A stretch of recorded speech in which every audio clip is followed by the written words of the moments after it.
Se pretende apoiar nosso canal e ajudar na geração contínua de conteúdo para você, é fácil. Basta visitar o link da lojinha na descrição sempre que precisar comprar algum produto. Com esse gesto simples, você estará oferecendo um apoio valioso.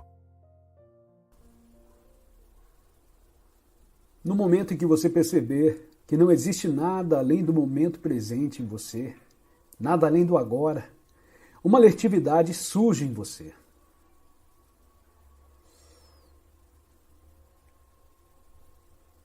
Você se torna atento ao que quase se pode chamar de a presença do poder deste momento.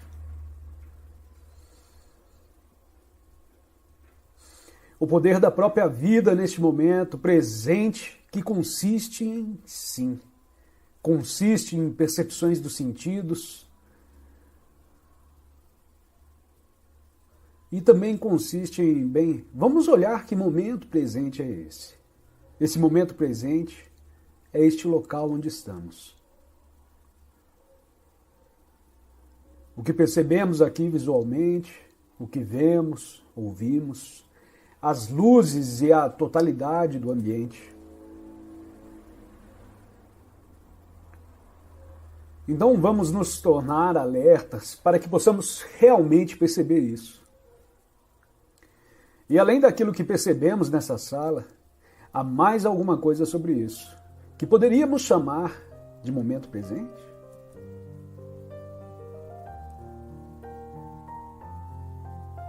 Bem, se você olhar profundamente o suficiente, sim, também há. O campo de energia interior em seu corpo, que você pode realmente sentir, que você está vivo em suas pernas, seus braços, seus pés, é também parte do momento presente. Sentir o campo de energia que permeia o corpo físico, que também é algo que você pode sentir.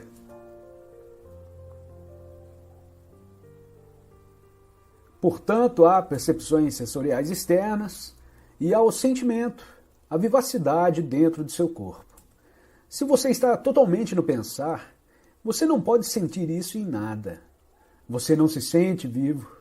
Você apenas está vivo na parte superior da casa, na sua cabeça. A casa inteira que você habita, então, está vazia. Então você pode começar a habitar todo o corpo, e não só apenas a cabeça.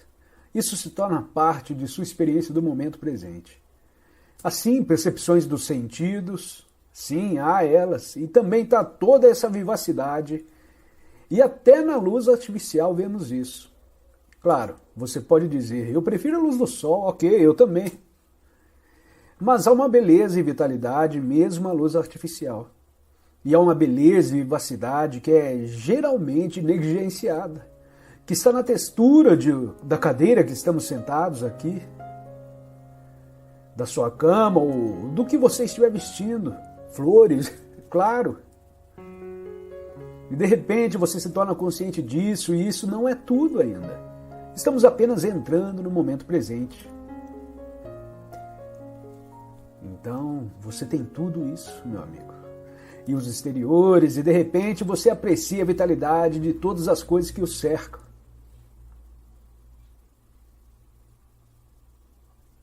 Outras pessoas têm que tomar ácidos para chegar a isso, mas você não precisa.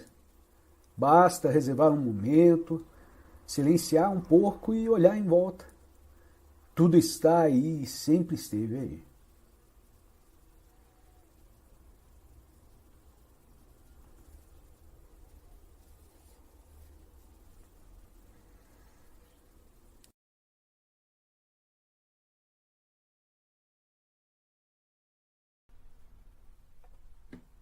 A realização dessa dimensão eterna, a nossa verdadeira natureza, é o outro lado da compaixão.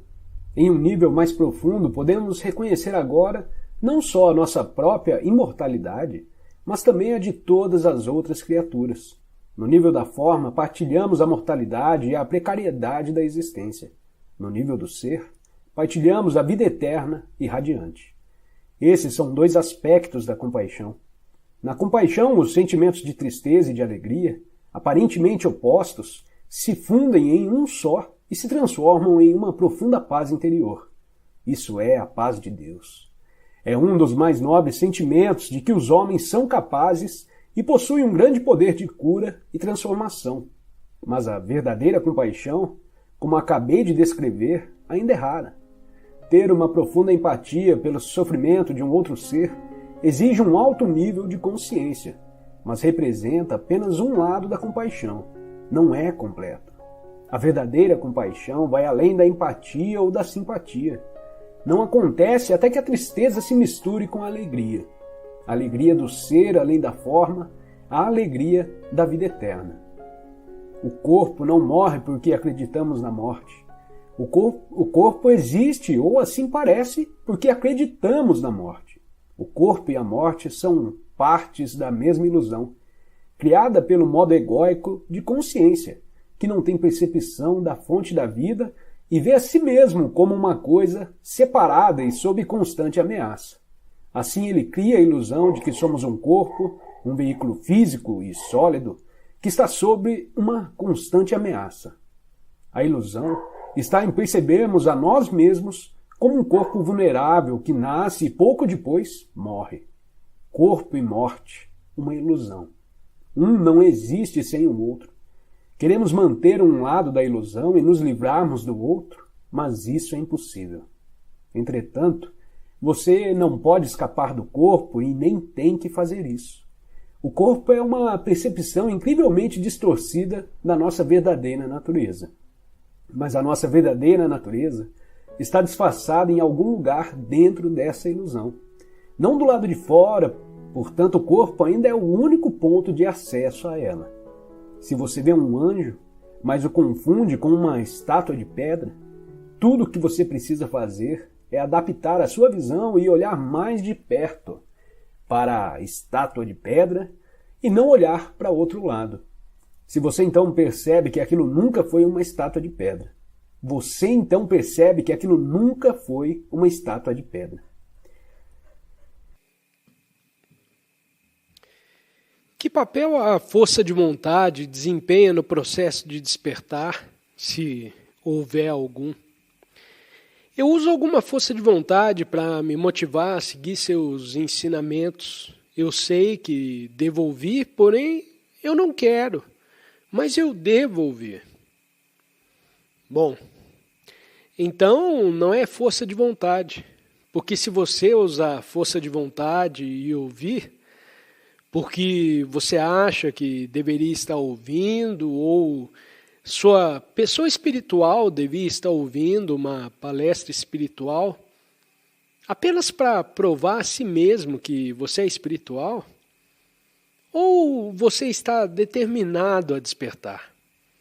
Não há algo em você que quer ouvir e que responde. Não tem nada a ver com força de vontade. É um campo de energia que se eleva e, qualquer que seja, a única maneira de você ouvir qualquer ensinamento espiritual é daquele nível mais profundo, não do nível mental, conceitual. E sempre que você ouve um ensinamento espiritual, é sempre do lugar mais profundo. É sempre um reconhecimento do que você já sabia lá no fundo. Então a verdade sempre é reconhecida porque vem de você. Ouça do mesmo lugar de onde surge o ensinamento. E assim ele reconhece a verdade. Você já conhece, mesmo que não seja muito profundo para você acessar por si mesmo. Então você ouve um ensinamento espiritual e de repente a verdade que está em você é chamada à força e prolongada e responde: "Ah, sim." E ele imediatamente já entende que é isso. Sim, porque eu já sabia disso antes. É claro que você sabia antes, porque você sabe que reconhece. Agora há algo mais em você que não quer ouvir. A entidade egóica pode às vezes assumir o controle e dizer algo como: eu não consigo lidar com essas coisas espirituais agora. Deus, isso é demais para mim. Porque qual é o objetivo de tudo isso? Isso não está me levando a lugar nenhum.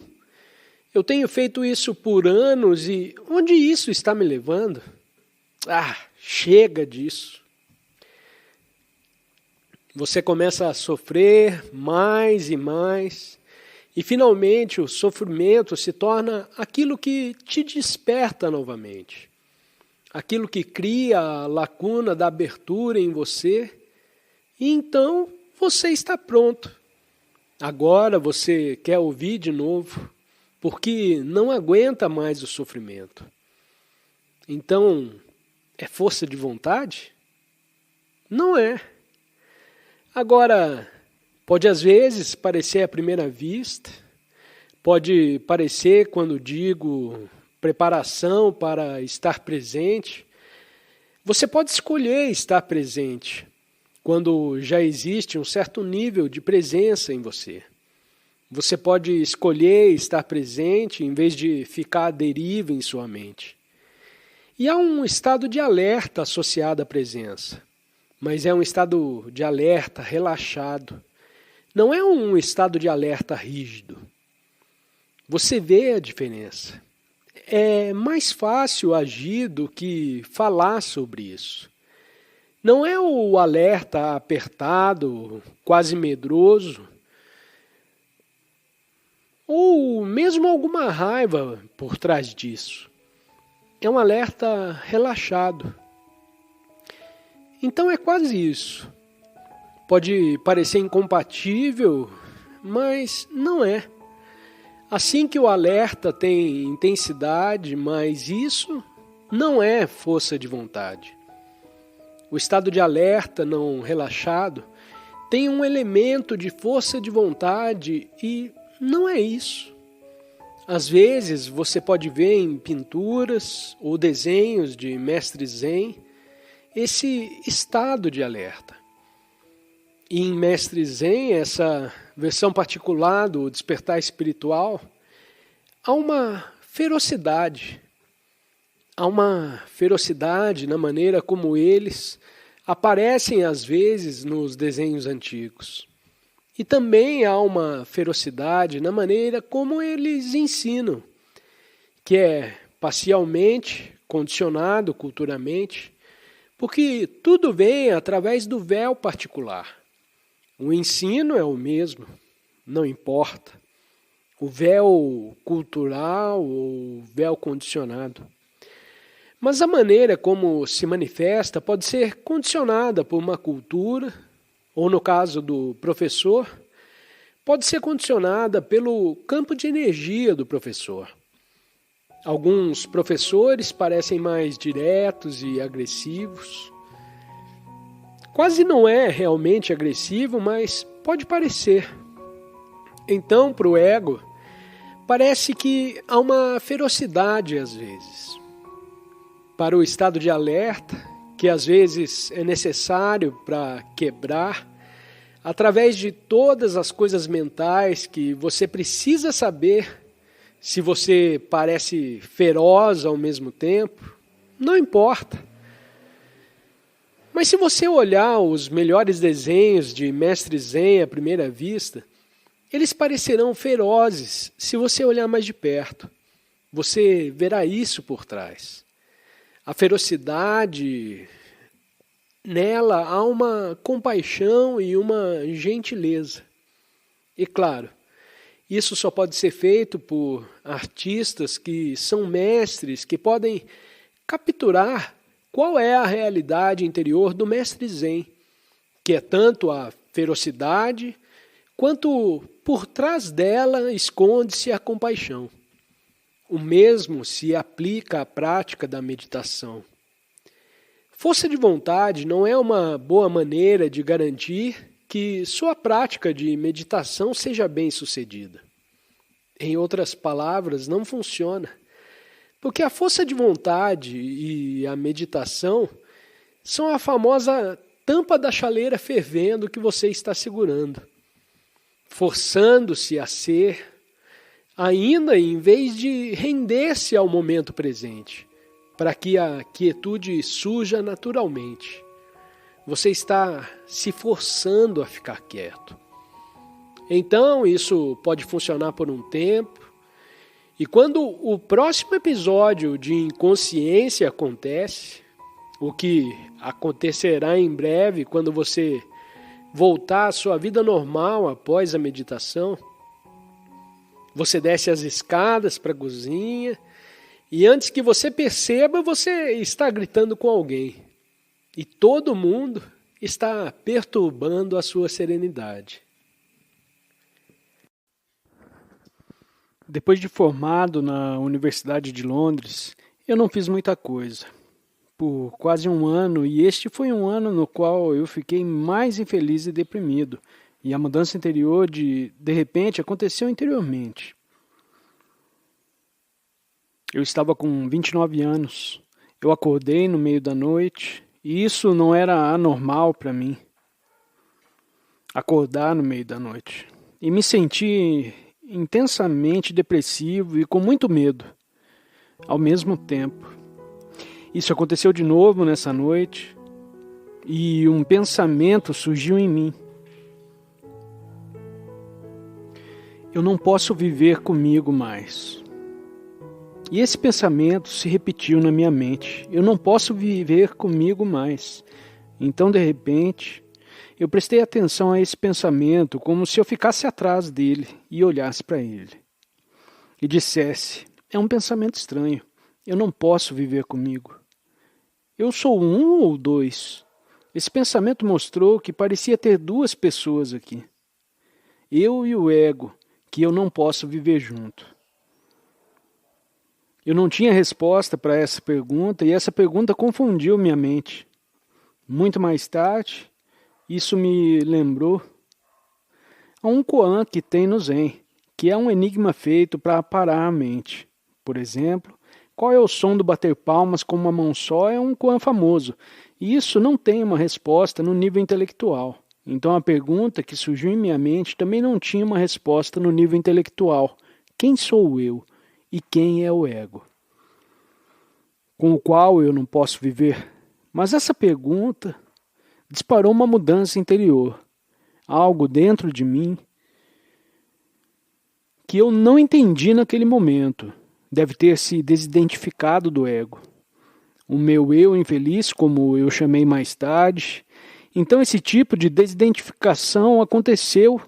O eu sou, o qual mais tarde reconheci como a consciência que eu sou.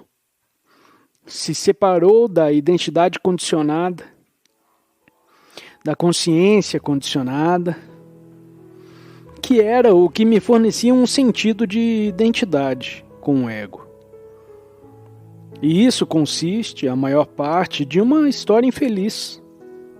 Então eu senti como que sendo sugado a algum tipo de vórtice de energia, no qual eu estava desaparecendo, e ainda ocorreu um momento de resistência, e então eu ouvi alguma coisa, como se fosse uma voz interior, dizendo, não resista. Então eu desisti de resistir ao sentimento de quase estar desaparecendo no nada. E então eu não me lembro de muito mais daquela noite. Tudo o que eu sei é que na manhã seguinte eu acordei e abri meus olhos, olhei ao meu redor e o que eu estava vendo parecia que era pela primeira vez.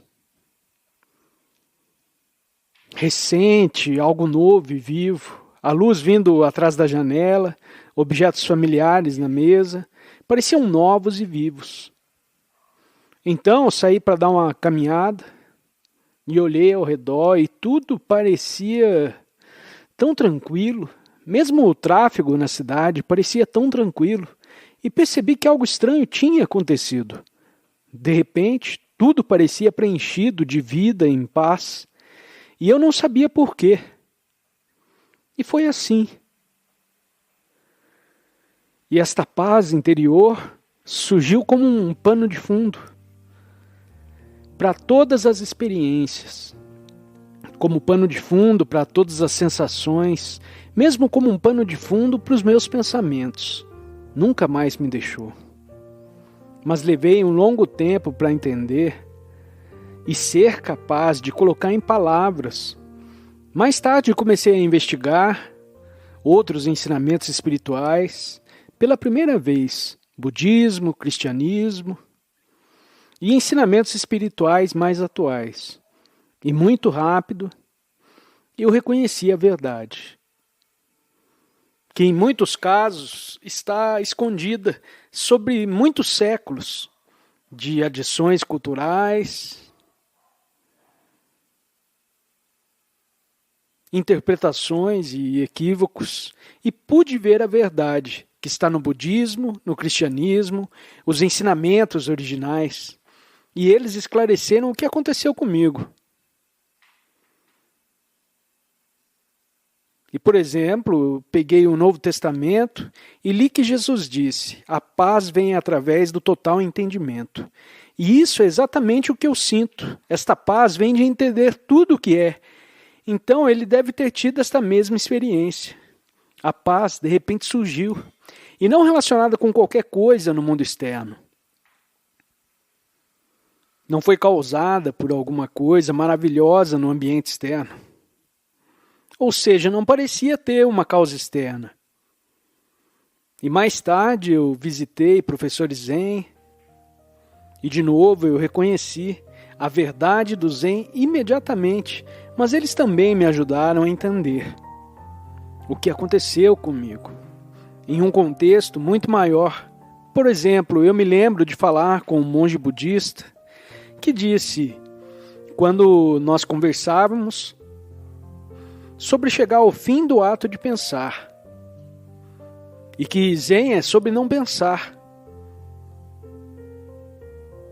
Imediatamente, percebi algo que estranhamente eu não tinha percebido antes. Que meu processo de pensar, depois do que aconteceu naquela noite, ficou reduzido de talvez 80%, ou seja, eu não estava mais pensando tanto.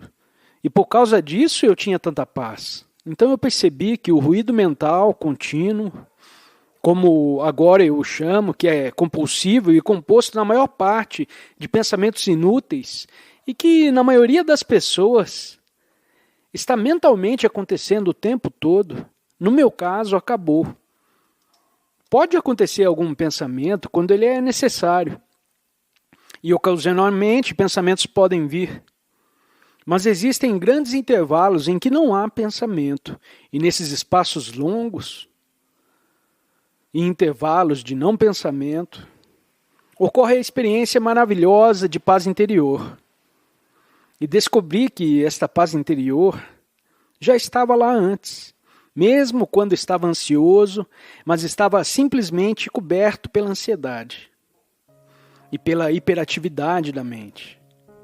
E gradualmente isso se desenvolveu em um ensinamento espiritual. Então o ensinamento espiritual agora tenta mostrar às pessoas que elas já têm dentro delas o que elas talvez estão procurando fora. A vida, a paz, o sentimento de profundo preenchimento interior já está presente em todo ser humano, como parte da sua essência interior. Então não é mais uma questão de necessidade de obter ou adquirir alguma coisa nova, que frequentemente alguns buscadores espirituais estão procurando. Todo mundo está procurando por adquirir algo para preencher a si mesmo. Eles talvez estão procurando por isso no nível material, ou no nível de experiências, ou no nível de acumular conhecimentos, ou acumular bens. Ou buscadores espirituais que querem adicionar mais experiências espirituais para o que eles são, ou achar elas mesmas em algum ponto do futuro. E você não pode, se você está olhando para o futuro, para encontrar você mesmo, você já está se perdendo a essência do seu ser, que você só pode encontrar no agora. Então eu descobri naquela noite, que tomou-me anos para entender, e no processo de entender isso, Ao mesmo tempo, pessoas vinham até mim e ocasionalmente faziam perguntas. Então, gradualmente, eu ficava capaz de falar a respeito disso. E ficava capaz de reconhecer em outros o que eu tinha passado, o mesmo dilema. E talvez, com a exceção que eu tinha sofrido, mais profundamente do que muitos outros, eu estava mais profundamente imerso no ruído mental e no turbilhão emocional do que seria o normal. Mas o mesmo mecanismo operava nos dois sentidos. Eu quero lembrar a todos nós de que não estamos aqui para fazer nada. Estamos aqui para experimentar algo em vez de fazer algo. O que estamos aqui para experimentar, mesmo que a palavra não seja completamente precisa, é algo muito sutil, mas poderoso. Por enquanto, podemos chamá-lo de quietude. Quando digo que estamos aqui para experimentar algo, mesmo essa afirmação não é totalmente precisa. Sempre que usamos a linguagem, somos limitados a falsificar aquilo que vai muito além dos conceitos. Não é tanto que estamos aqui para experimentar algo, mas para encontrar aquilo que está subjacente a toda a experiência. Uma dimensão mais profunda do que qualquer experiência, tornando-se consciente disso dentro de você. Alguns de vocês podem ter escrito ou têm em mente objetivos que desejam alcançar na vida e isso é bom. É improvável que alcançar a quietude apareça em destaque como um de seus objetivos, ou mesmo o número 1. E ainda assim é a coisa mais importante da sua vida. É bom que não esteja na sua lista de objetivos a serem alcançados, porque se você fizer disso um objetivo, isso implica que precisa do futuro para alcançar a quietude. O que é verdade para todos os outros objetivos, mas não para aquilo que chamamos de quietude. Temporariamente apenas a chamamos assim. Se você transformar isso em uma meta a ser alcançada, colocará no futuro e nunca a encontrará, porque é inseparável do momento presente. Agora, o agora que realmente as pessoas não têm consciência como uma presença real. E aqui temos outro indicador que poderíamos usar em vez de quietude. E esse é a presença. Como a palavra indica, a presença é inseparável do presente, o agora. Para a maioria das pessoas, no entanto, o agora não é uma realização viva. Elas estão apenas conscientes do que acontece no agora. E mesmo isso não está certo. Elas não estão realmente conscientes disso. São reativas em relação a isso e estão identificadas com isso. Identificam-se com seus pensamentos que surgem e são reativas ao que acontece lá fora. Estou aqui apenas falando um pouco, dando dicas a cada frase. Cada palavra é realmente uma indicação disso. Confio que enquanto estamos sentados aqui juntos, desistindo da ideia de que estamos aqui para fazer algo, uma compreensão surgirá dentro de você, que é a presença viva dentro da mente pensante. Por um momento, há apenas uma consciência espaçosa e quietude. Você não dormiu. Você permaneceu quieto, sem cair em um sono sem sonhos. Apenas surgiu algo que normalmente você teria esquecido. Nossa meditação aqui, se quisermos chamá-la, é tornar-se consciente do espaço dentro de outro ponteiro. A quietude, o espaço. Tornar-se totalmente à vontade com o momento presente é um estado muito raro para a maioria dos humanos. Geralmente, só ficam à vontade quando algum desejo acaba de ser satisfeito e então ficam à vontade por um tempo. Alguns minutos, talvez. ou ficam à vontade porque estão tão cansados que estão indo dormir. Eu estou aqui para conduzi-lo a essa compreensão da quietude interior, daquela dimensão interior. Conduzi-lo através de palavras que são apenas indicadores e através da demonstração de presença. Você pode sentir isso se prestar atenção à quietude subjacente que está aqui enquanto falo, por trás das palavras, entre as palavras. Sintonizem-se com nada pessoal, com nada a ver com essa pessoa. À medida que você se sintoniza com isso, a mesma dimensão surge dentro de você, que, novamente, não tem nada a ver com aquela pessoa que você pensa que é.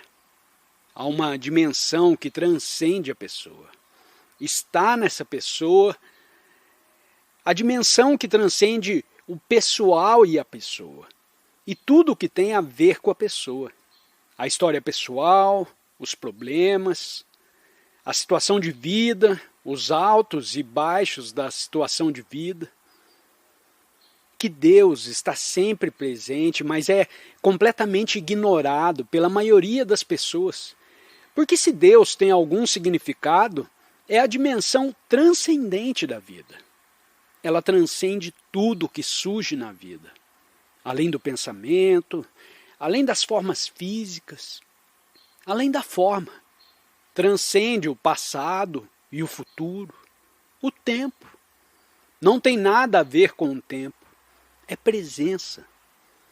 Presença eterna ou eternidade não é um conceito filosófico abstrato. Aponta para uma realização viva, uma experiência direta. Isso é o que queremos dizer quando falamos da dimensão transcendente. Está além do que podemos conceber com a mente. A mente não pode entendê-la. Não é uma experiência que você pode criar ou fabricar. Ela surge quando você para de se identificar com o pensamento e mergulha no momento presente. É uma descoberta interior que não está vinculada a condições externas. As condições externas mudam. Os altos e baixos da situação de vida sempre estarão lá. O milagre é encontrar a dimensão transcendente dentro de você, sem a qual a vida não pode ser uma experiência duradoura e satisfatória. Quando você se torna consciente da quietude, percebe que consciência e quietude não são duas coisas separadas, mas uma única experiência. Na linguagem usamos frases como estou ciente da quietude, mas quando você vai além das palavras, além da dualidade criada pela linguagem, percebe que não há sujeito e objeto nessa realização. Às vezes, quando expressamos isso em palavras, parece haver um sujeito que está ciente da quietude como algo em mim. Contudo, essa dualidade é uma criação da linguagem. Na verdade, não é eu como uma entidade separada que está ciente da quietude como algo dentro de mim. Na verdade, consciência e quietude são uma única realização. Essa compreensão vai além do intelecto, além das palavras. É uma experiência direta que transcende a dualidade do pensamento. Ao se tornar mais consciente dessa dimensão transcendente, você pode vivenciar uma paz profunda e duradoura, independentemente das circunstâncias externas. É a descoberta da verdadeira fonte de satisfação e paz interior. Todo estado de pensamento é transmitido. Assim, você pode ser arrastado para pensar também. E nenhum pensamento em qualquer relacionamento é vital. É crucial para seus filhos, para que os velhos padrões cessem de operar e o novo possa emergir.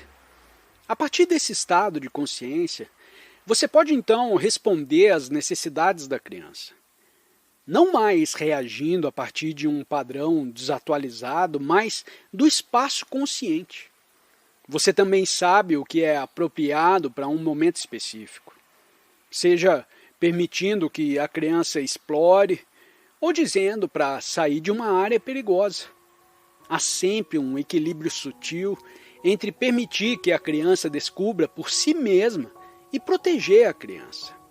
Decidir quando dizer, ei, não vem aqui, é mais fácil do espaço consciente. Toda a sua vida não se trata apenas disso. A questão tem implicações mais amplas. Não está relacionada apenas a você, mas com a necessidade de espaço interior onde quer que vá. Se você entrar na natureza sem esse espaço, dificilmente estará presente.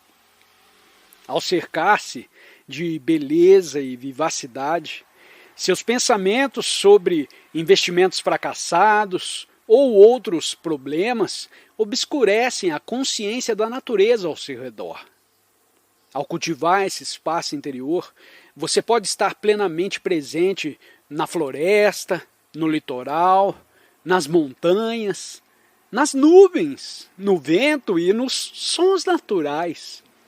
Isso é fundamental para afastar pensamentos irrelevantes e permitir uma conexão mais profunda com o entorno natural. Você não está totalmente presente ou talvez esteja um pouco mais presente do que a pessoa que está totalmente distante, mas não muito mais, porque ainda está preso em conceitos em sua mente. Pode estar lá simplesmente com uma consciência tão espaçosa quanto uma criança, mas mais profunda e mais intensa. Pode estar lá em qualquer lugar como uma consciência espaçosa em vez de uma pessoa. E esse é o novo estado de consciência que está surgindo.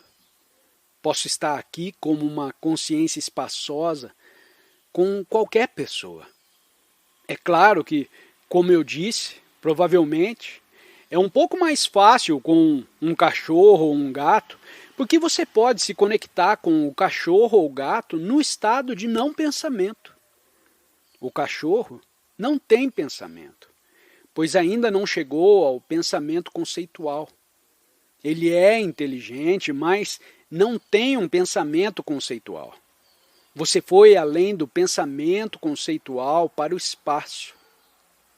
Você encontra o cachorro sem pensar. É por isso que é tão bonito se relacionar com um animal e porque tantas pessoas se sentem atraídas por animais hoje em dia. É o único momento em que podem se libertar de seus conceitos mentais. Quando olham para o cachorro ou o gato, não há nada em que pensar. E você sabe que o cachorro ou o gato não está pensando em você. Eles estão olhando para você sem pensar. Isso não significa que você regrediu. Significa que você foi além do pensamento. Deu um passo acima do pensamento. Então você pode experimentar toda a dimensão que está abaixo do pensamento em um estado maravilhoso de unidade. A unidade que você sente com toda a natureza ao seu redor. Se estiver no pensamento conceitual, você está separado. Quando não está pensando na árvore, no pássaro, na brisa e no inseto, não há eu e eles.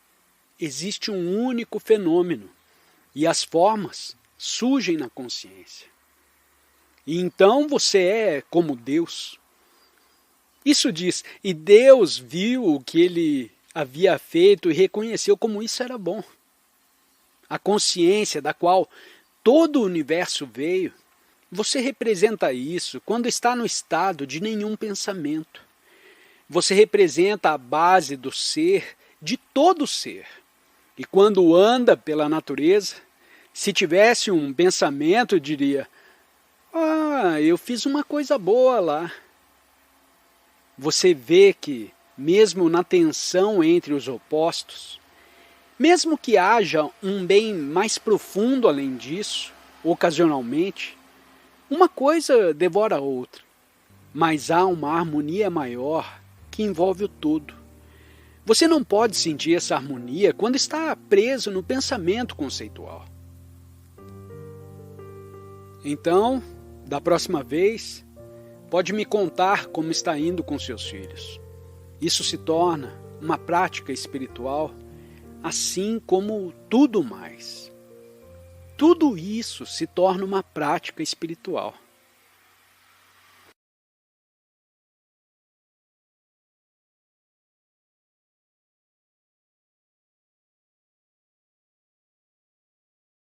Se pretende apoiar nosso canal e ajudar na geração contínua de conteúdo para você, é fácil. Basta visitar o link da lojinha na descrição sempre que precisar comprar algum produto. Com esse gesto simples, você estará oferecendo um apoio valioso.